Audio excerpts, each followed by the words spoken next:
Mais uma aula. Hoje eu vou falar com vocês sobre as projeções cartográficas, né? A gente estava falando de escalas e agora vamos falar um pouquinho de projeções. Para vocês se localizarem, lá no Classroom, vocês têm o material que eu compartilhei, que foi a nossa aula 2, que eu chamo, deixa eu voltar lá no começo.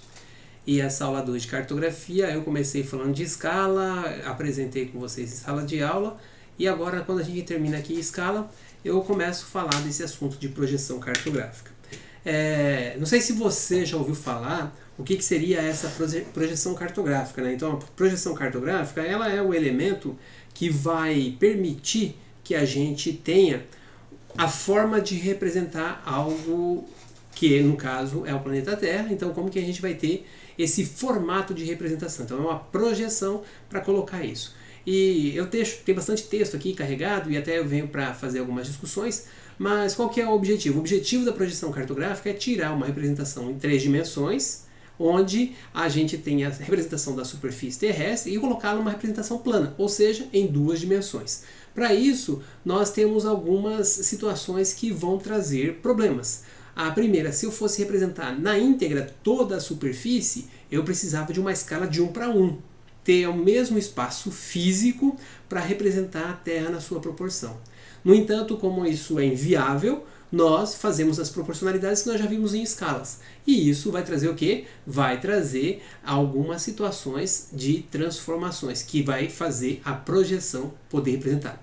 E a outra situação é a curvatura da Terra. Então a gente precisa trabalhar com este elemento que ele vai permitir a gente desenvolver e analisar esses pontos. Então, tem alguns textos aqui até que carrega, depois eu vou colocar o material também e orientar vocês de noções de cartografia do IBGE que eu havia mencionado.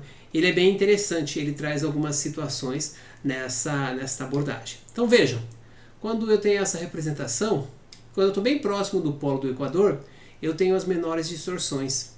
E aí, quanto mais eu vou aproximando aos polos norte e sul, eu vou ter alguns espaços que vão me deixar essas lacunas. Então eu consigo visualizar e essas lacunas devam ser representadas.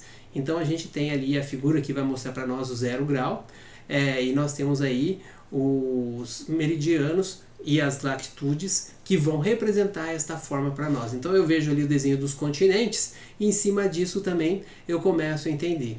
As projeções, as representações, elas vão preencher esses espaços vazios.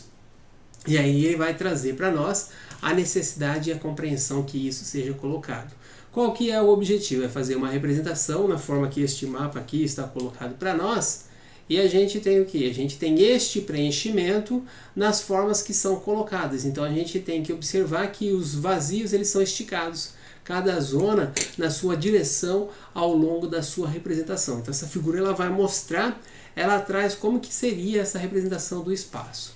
Bem, como nós temos aí, vejam a representação de uma face desenhada sobre um globo. E ela é projetada.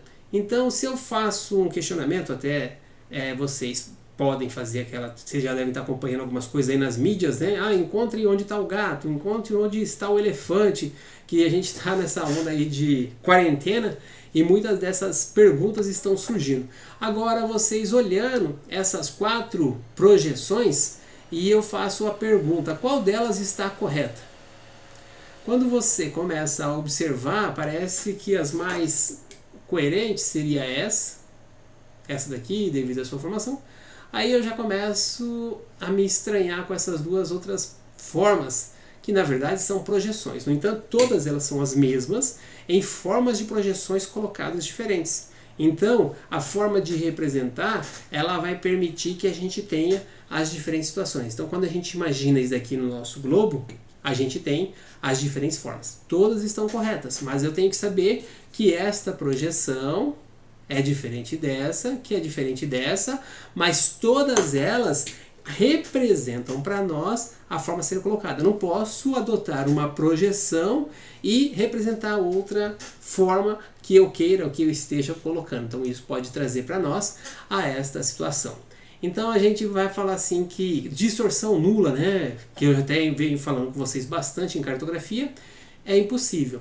porque nós não temos como criar o mapa, a questão da escala, e a gente tem essas diferentes situações. E nós temos as linhas de distorções, então quanto mais próximo da linha do Equador, eu vou estar mais próximo da realidade. E as distorções, quando vão se aproximando dos polos, elas vão mudando da forma que a gente estiver adotando. Se eu estou falando de uma forma cilíndrica, que nós vamos ver adiante como que se comporta.